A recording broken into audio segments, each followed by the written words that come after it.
സാവേ ഇതെന്ത് സൈസ് മുളകാ? ഇത് വത്തലമുളകിന്റെ ഒരു വെറൈറ്റി മുളകാണ്. ഇത് നമുക്ക് നല്ല പൊടിച്ചു കഴിഞ്ഞാൽ ഉണങ്ങി പൊടിച്ചു കഴിഞ്ഞാൽ നല്ല കളറാണ്. കളറുണ്ട്, പ്രത്യേകിച്ച് വേറെ കളർ ഒന്നും ചേർക്കണ്ട.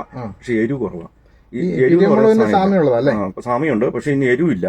ഇതിന് ചെറുതോതിലേ എരിവുള്ളൂ. പിന്നെ ഇതിന് പച്ച പഴുത്തു വരുന്നതിന് ഒരു പുളിയും ഒരു മധുരവും കൂടെയാണ്. ഞാൻ വേണമെങ്കിൽ ഒരെണ്ണം തിന്ന് കാണിക്കാം. ഇത് കണ്ടോ, ഇതിന് പുളിയും ചെറിയൊരു മധുരവും കൂടെയാ. പക്ഷെ വാ കണ്ടു കഴിഞ്ഞാൽ ഉണ്ടല്ലോ, ഞാൻ അതിന്റെ കളർ കഴിച്ച പോലെ ഇരിക്കുന്നുണ്ട്.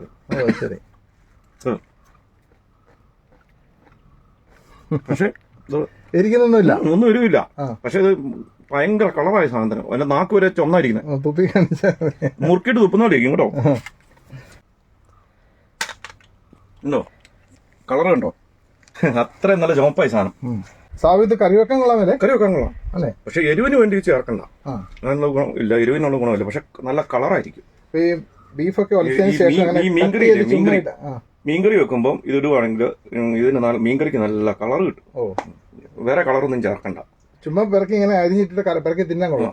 തിന്നാൻ കൊള്ളാം. പേര് പറയോ? ഈ പേര് കൃത്യമായിട്ട് എനിക്ക് അറിയത്തില്ല. കൊമ്പമുളക് പോലെ ഇരിക്കുന്ന സാധനം ഒന്നും അറിയാം. ഇത് ഞാൻ തമിഴ്നാട്ടിൽ നിന്ന് നട്ടാ.